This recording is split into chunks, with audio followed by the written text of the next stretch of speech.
Hey guys, welcome back to my channel. It's your girl, the Brooke Ashley, and today we are here to discuss The Real Housewives of Potomac Season 6 finale. Won't he do it? But with all that being said, let's just jump right on into it because we don't have a minute to spare.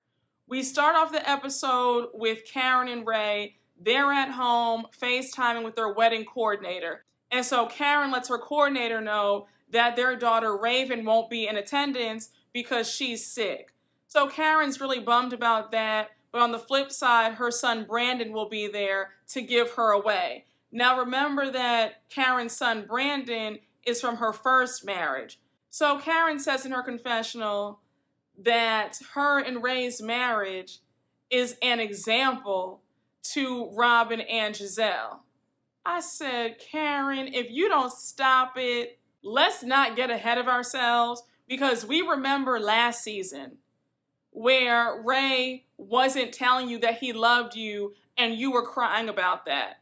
Y'all had to bring in a love doctor, counselor, specialist to help you guys communicate. And the only example that we saw is how to use a vow renewal as a storyline. So now we move on to the next scene with Juan and Robyn, Ashley and Michael, and they're having a double date. I still find it hilarious that Robyn and Ashley are just now the best of friends, because their history, seasons 1 and 2, it was real rough. And I find it hilarious that Robyn can forgive a woman who was saying that she and Juan only had $25 in their bank account, but she can't seem to make peace with Wendy. And it's so funny how Ashley can forgive Robyn for rolling up on her and putting her fingers in her face in season 2, but anytime Candice says or does anything, it's a problem. It's just very interesting to me, but you know what? I digress. So Michael's telling them that he is a trainer now and he sees the trainer 5 days a week. I said, really? You must have just started seeing this trainer, because Michael looks exactly the same, just as scrawny and as decrepit as he's always looked. And I was cracking up at how animated and excited and happy Michael was being in front of Juan. I said, we don't even see this excitement when you're in front of your wife. So now Robyn wants to know why Michael did not go on the trip. So Michael says, well, I miss you guys, but I just don't like certain people in the group. And we all know he's talking about Candice and Chris. So now Michael decides that he wants to be shady, and he's like, I just don't understand Chris Bassett. And Michael, we don't understand how you're still on this show with all the things that you've done behind the scenes, like groping people without their consent. But yet, we the viewers have to deal with seeing you season after season. So then Michael starts talking about, and what does he even do? Like, he's sitting there living off of his wife. I said, really? You don't have to like Chris, but don't sit up here and just lie. You know good and well that Chris is a chef. He had a restaurant that was actually doing quite well, unlike your now defunct Australian restaurant that nobody wanted to go to. Then Robyn wants to interject with some shade of her own, and she's like, you know that she made him her manager, right? And I was like, Robyn, you really show how two-faced and how messy you are, because that was just so unnecessary for you to add that. And you want to act like, you know, I'm not being shady, I'm not being messy or mean, like I was just letting them know. Like, that's not true. That was just so unneeded for you to say anything. I was just really irritated. And Robyn, with all the financial issues that you've had over the years with Juan, you shouldn't be saying anything. And I really hit the floor when Michael went on to ask, and how is she even paying him? Like, is he on her payroll? Like, isn't her mom supporting them?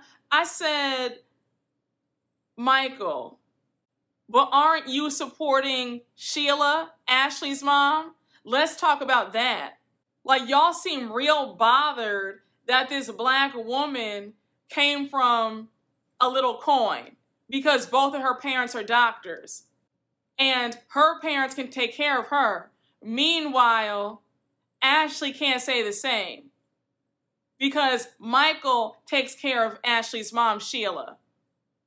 And remember, I think it was season 3 when they bought Ashley's mom that house and Sheila was sitting there laying up with some no good man who didn't want to get a job. And they were giving her $4,500 a month. And like I said, Ashley and Michael are walking reeds. So them trying to throw shade about anybody's situation, especially Candice's, is comical. So Juan interjects and he's like, let's just be positive.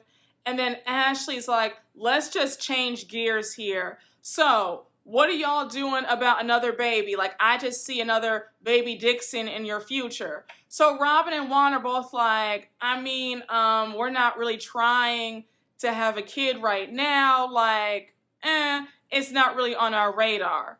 Ashley can never bring up a fun or lighthearted discussion. It always has to be something really intrusive, something really personal, like talking about another couple's decisions about their family planning. Like, that's really none of your business. I was hoping that Juan or Robyn would have shut that down. Like, Ashley, we don't want to talk about that. So Robyn's like, I mean, it wouldn't be right now. And then she discusses how she did pretty much all the work when she was raising their sons, Corey and Carter, when they were little. So Juan is like, I mean, you didn't do all the work. Like, we were a team. We did it together. So Robyn is like, like, no, we didn't. I don't remember you changing a dirty diaper. Like, that was all me. Then Robyn goes on to explain how their relationship was not the most stable back in those days. So it was pretty much all her. And remember that Juan was playing in the NBA and he also had a few side pieces or two. So yeah, their marriage was not in the best spot. Robyn says in her confessional that if they do have baby number 3, it's going to be a lot different this time around and Juan will be helping out. And Robyn did say the same thing in the after show. She said that if they do have another child, that Juan better be Mr. Mom. He better be around. Like, he better be changing all the diapers. He better be there to feed the baby because it is not going to be all on her. And I really thought that Robyn and Juan were doing this for a storyline, but apparently they're serious because Robyn said on the after show that Juan has been leaving it in. So if she turns up pregnant sometime soon, she won't be surprised. I'm honestly very shocked that Juan and Robyn are even entertaining the idea of having another child. So now Michael brings up how people are having babies at older ages because remember that Robyn and Juan, I think, are in their early 40s. I think they're like 41, 42. So then he's like, yeah, I mean, you know, like, look at me. I have 2 little babies at my age. And Robyn, the way she shaded Michael, I was screaming. She was like, do you get asked if you're the grandfather yet?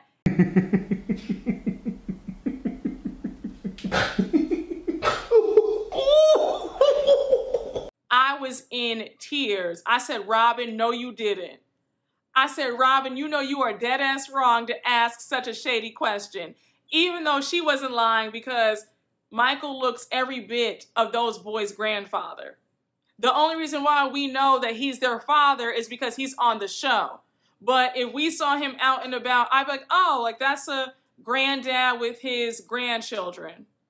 We move on to Candice, and today is a huge deal because she is about to sign her contract with E1 Entertainment.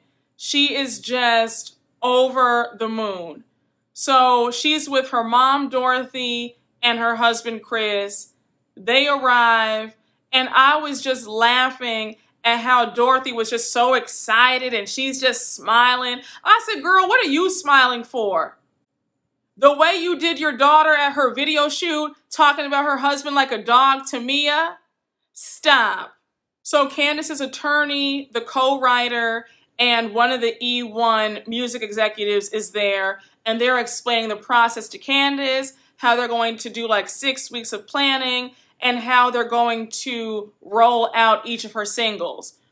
Chris starts asking a few questions, and then the E1 executive brings up the social media portion, how they want to roll things out. And Candice says, I got the social media portion, like I shine in that area. Chris makes a snide remark and he's like, it's all relative. We all know that Candice has had quite a few battles on Twitter. And she has tweeted quite a few things about her castmates. So he's pretty much like, girl, I think somebody else should do the social media portion, not you. There's a time and place for everything. And Chris, that wasn't the time or the place to make a snide remark about your wife and what she's done on social media. Like, whether or not you agree with your wife and what she's done, like, don't bring that up in front of other people, especially during a very important moment. So Candice gives a short speech about how excited she is, how this is a dream come true, how she used to sing into her hairbrush as a little girl. So to see this come into fruition, it's just a great moment. She then goes on to say that she would be a hot mess without her husband by her side, and how she's just so grateful to also have her mom by her side. And I said, girl, you sure about that?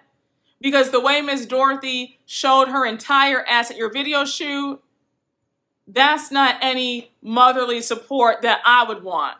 And like I told you when that episode aired, me and Miss Dorothy would never speak again.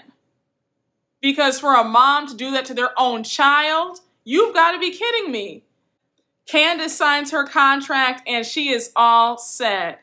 I really do hope that Candice has a flourishing music career and she just leaves this show behind. Because honestly, Potomac has been nothing but irritation and aggravation for her. So I would chuck up the deuces if I were her and be like, I don't need this. Like, shout out to everybody. I have fun. But congratulations to Candice. I really hope it works out. I know that she has been trying to get her music career off the ground. And her album was really good. Like, she did a great job.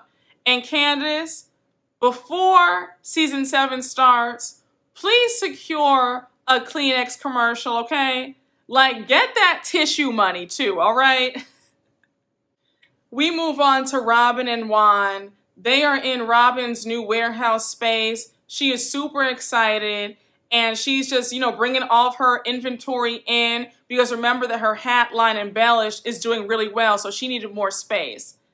So now her and Juan start discussing having another child. Robyn says, I feel like our new house is allowing us space for another baby. But she says that some things need to change. Robyn just makes it clear that what happened in the past can't happen again. Juan gets upset and he says that Robyn is being a dickhead. And he's like, you know what? I don't need this. He walks to his car about to drive off. And Robyn's running behind him like, Juan, like, come back. I just want to talk to you. I am so tired of these men acting like babies. Like, take some accountability for what you did. You weren't a great father. You weren't a great husband to Robyn. Like, just own it so that y'all can move on. And y'all know that I'm not even here for Robyn like that. But I will say that I was on her side. She was just trying to have a conversation and be like, look, I want to make sure that we are both on the same page if we do decide to have another kid together. So Juan is in his car. He's upset, saying that he's about to take his mic off. He's annoyed. Robyn's talking to him while he's in his car. And she's like, Juan, it's not that serious. Like, let's just have a conversation. So Juan gets upset and he's like, you always act like I was a shitty father. Like, I was just the worst person. She's like, I'm not trying to act like that, but I'm just telling the truth of what happened. So then he says, you always act like it's my fault. What about what you didn't do? Like, let's talk about that. I said, just like somebody who won't take accountability for anything, always trying to turn it on the other person. Like, Juan, again, take accountability for your actions. You were not a great father. Robyn revealed that you weren't even there for one of the births of your sons. You can't undo the past. You might be a lot better now, but Robyn wants to make sure that if you two do decide to have another child, that you will be hands-on. She needs to know that. You need to be happy that Robyn stayed with you through all your mess anyhow, because a lot of women would have left. I feel like this is a red flag, and I would be very concerned about having another child, seeing how Juan is just so upset. The fact that he doesn't even want to acknowledge or address what happened in the past is a major problem. And him rolling that window up on her, it would have been a big problem when I got home. I promise you that. I think that Juan can be very disrespectful at times. And that was just so unacceptable to me. I said a hot mess. But if Robyn wants to be Robyn, I'ma stick beside him, Dixon, then so be it. So now we move on to the next scene, and it is Karen arriving at her venue. It is the big day of her vow renewal, and she is super excited. Then we see a short scene with Robyn and Gizelle FaceTiming. They're getting ready, and Robyn tells Gizelle what went down with her and Juan at the warehouse. She goes on to say, look, if we can't talk about this, then we have bigger problems. I said, girl, just like I said, it's a red flag. And did y'all catch when Gizelle said that Juan was also her date for this vow renewal too? I said, So we're back at the venue, and all the ladies are arriving one by one. And I was screaming when Candice arrived. She was like, this venue is ugly, like, no ma'am. And I said the same thing. You know what it was? It looked like it was at a car dealership. Like, I don't know. It just was a very weird space to have a vow renewal at. I get the impression that they had this venue for Karen for free in exchange for publicity to be on the show. That's what I think it was. I think that Karen and Ray are both very cheap people, and they like to do things on a limited budget. Like, I just felt like Karen and Ray should have had this at a nice country club, a beautiful hotel. But again, you know, it was beautifully decorated on the inside. I will say that. But Karen, you missed the mark with this ceremony. I'm just saying. And it was also funny finding out on the after show that Karen only had beer and wine, no hard alcohol. I said, really, Karen? I said, as shady as Karen is, if somebody else had no liquor at their event, she would have been reading down. She was reading Candice when Candice had the cash bar last season. Now, Candice, I'm sorry, that was tacky as hell. Because, girl, you come from money. You should have had an open bar. There was no excuse for that. I'm just saying, Candice, I can't let you off the hook, sis. I don't know what it is about the Potomac cast, but everybody on here just acts so tight with the dollar. Everybody just seems like they're just always pinching pennies all the damn time. Like, my goodness. So now Mia and Gordon arrive. Mia's like, all these steps, it's a no for me. And Karen, again, this was not the right venue because high heels and all those steps do not mix, all right? I would have been so paranoid, I would have had to sit down and ask a waiter or a waitress to go and get me a drink because I'm sorry, like I would have been too nervous going back up and down. Gizelle arrives. Gizelle is also put off by all those steps because she has the broken foot. Karen, that was real petty of you to have all those steps knowing that Gizelle can't go up and down. Like I said, Karen got this venue for free $99. So now Ashley arrives. Gizelle is asking Ashley if Michael's going to come too. She's like, yeah, Michael's going to come later. So they're all up at the bar. And then we see Candice's mom talking to Ashley like they're long-lost friends. I said, who does that? Me and my mom roll deep, okay? Like, that is my girl. My mom would never greet an enemy of mine, okay? She'd be paying them dust right along with me. Ashley would not have gotten a hello from me or my mother. I can tell you that. So when I saw Miss Dorothy hugging and talking to Ashley, I said, Miss Dorothy cannot help herself. It's like, girl, with a mom like that, who needs enemies? Also, what was Ashley wearing? That dress? Ashley, I'm asking you for the last time, if you do not take your credit card down to the nearest Bloomingdale's, Neiman Marcus, Saks, then I know something. I mean, I think that you have Gizelle beat for worst dress on this cast. Like, you cannot dress at all. That dress was not flattering. It was just all wrong. I was like, girl, you can't ever get it together, can you? Better yet, please hire a stylist, please. Next, we see Wendy and Eddie arrive. And Wendy, girl, what was going on? Wendy was laid out in the back seat. Eddie was trying to pull her out the car because Wendy's dress was so tight, she couldn't even move or breathe. I said, now, girl, I am all for tight and sexy, but you still have to be able to breathe. I mean, Wendy was so stiff, she was like this. She was just like stuck in her seat the rest of the night. I was like, girl, what is going on? Wendy, next time, please go up a size, because seeing you stuffed in that dress and you could barely move and you're doing like this, that wasn't cute, sis. It took you a good 30 minutes to get up and then sit back down.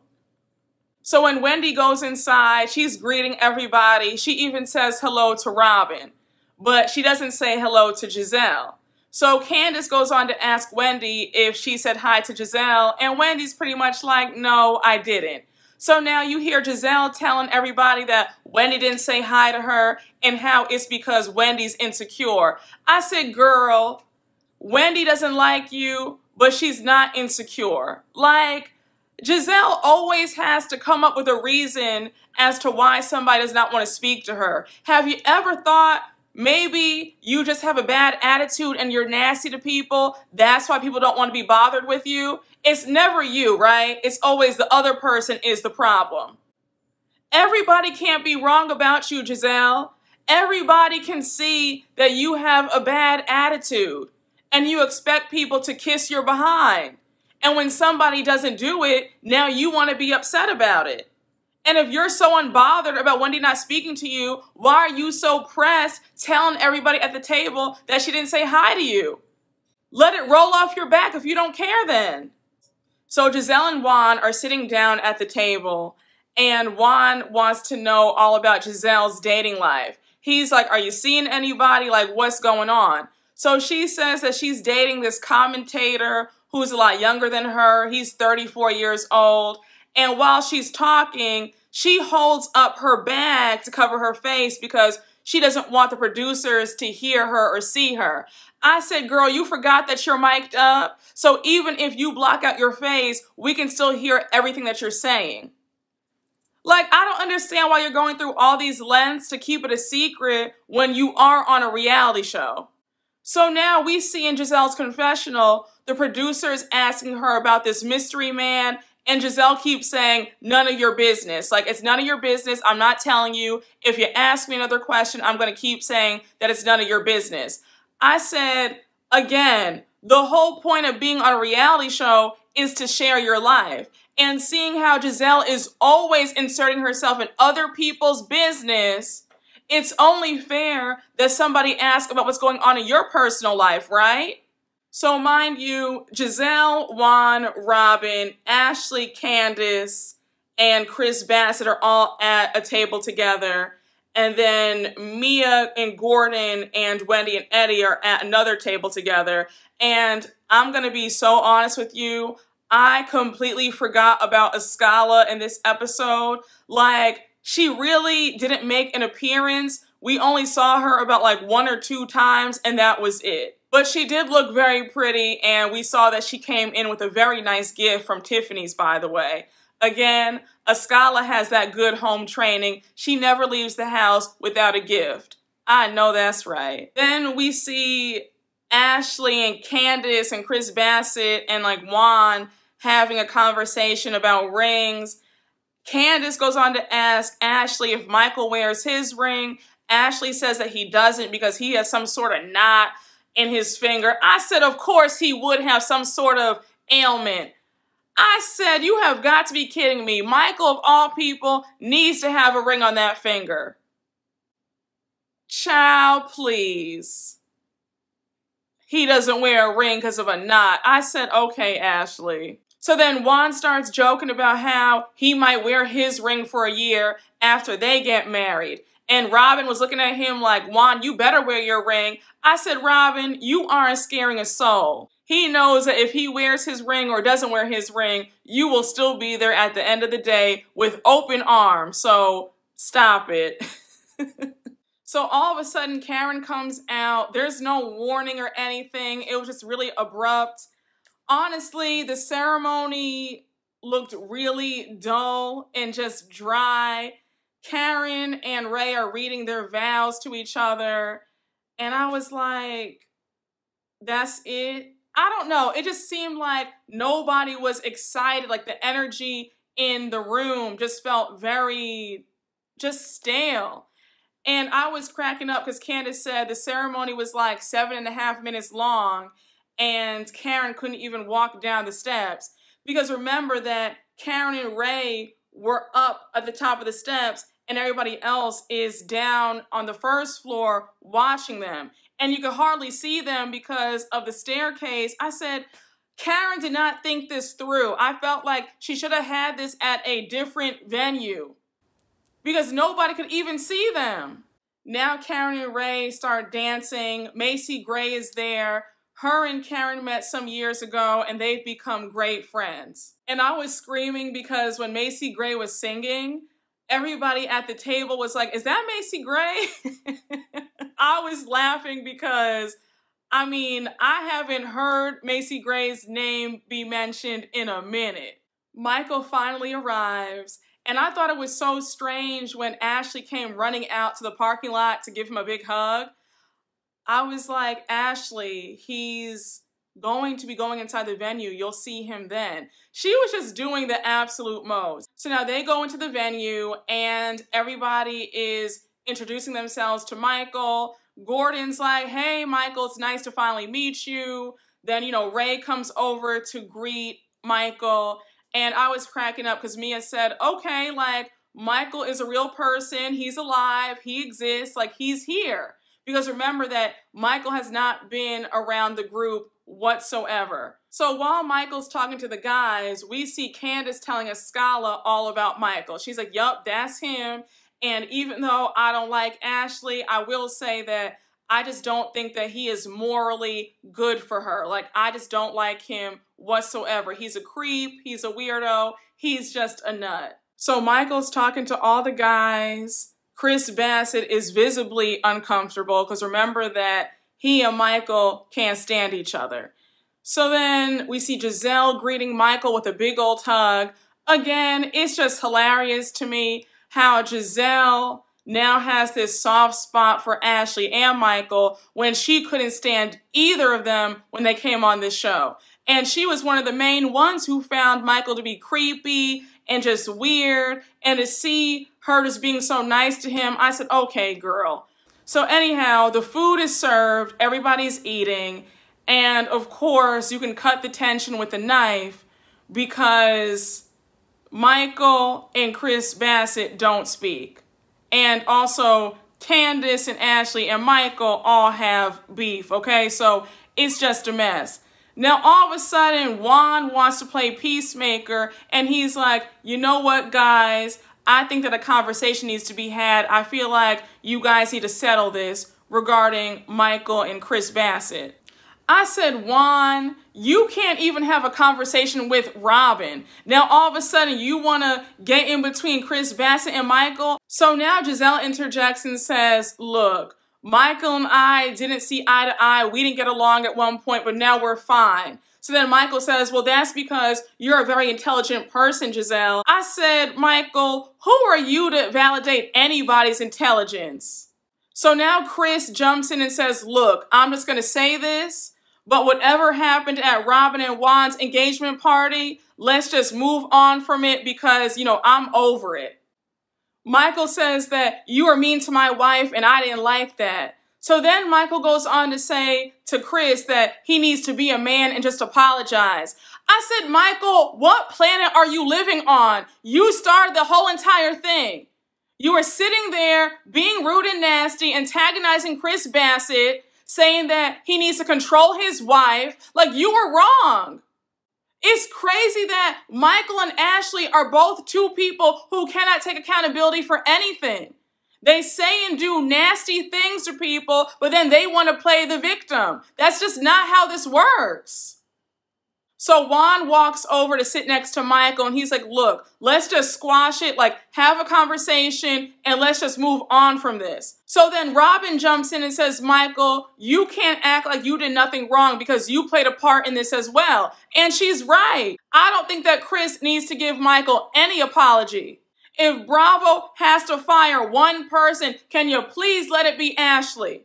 I'm sick and tired of seeing her and her disgusting husband on my screen season after season after season. It's enough already.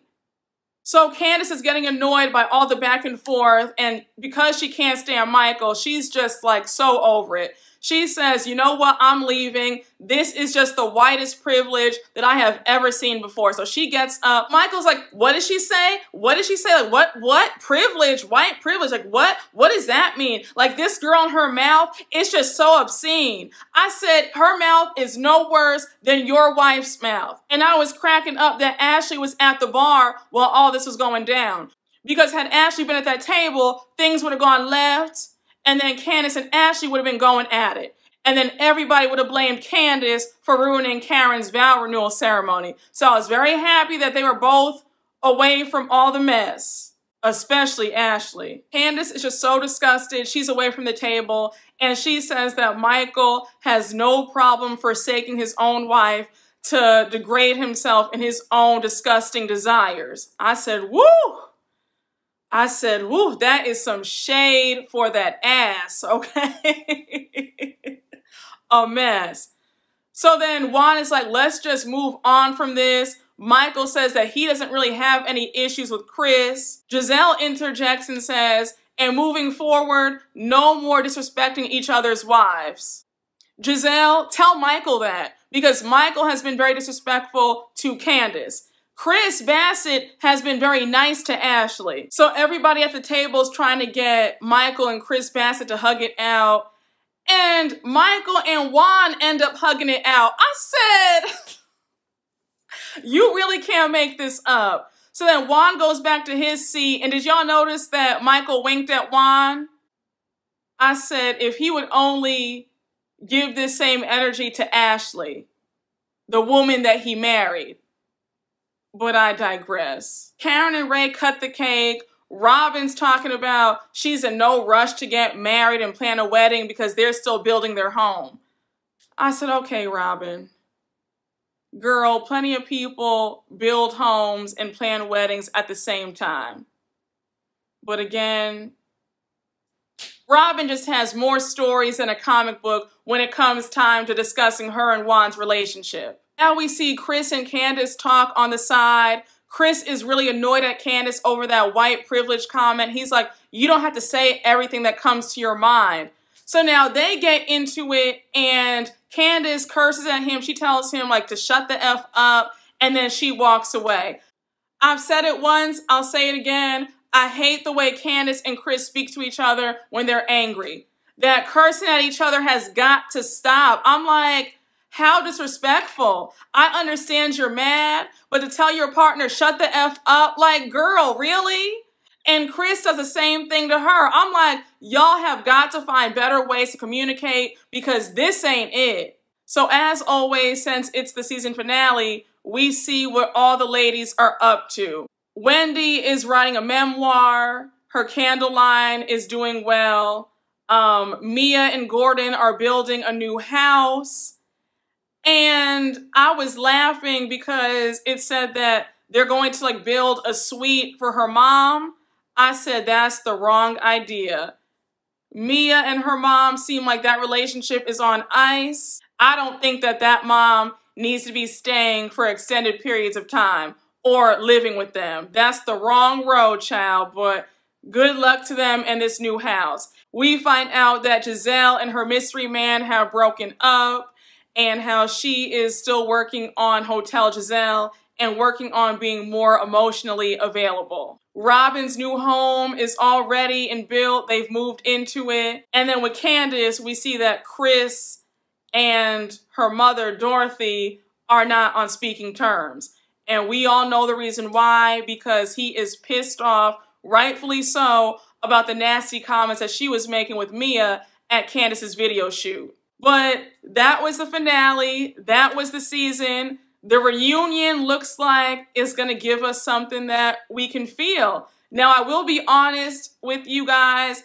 I don't understand why it's 4 parts. It wasn't 4 parts worthy, but I'm sure it should be entertaining, especially since Nicki Minaj is going to be hosting, and Nicki is a super fan, and it seems like she was asking quite a few shady questions. So I'm looking forward to this reunion. I think it's going to be a mess. It's going to be a lot of tears, a lot of shade, and yeah, a lot of craziness. So get your champagne ready, y'all, okay?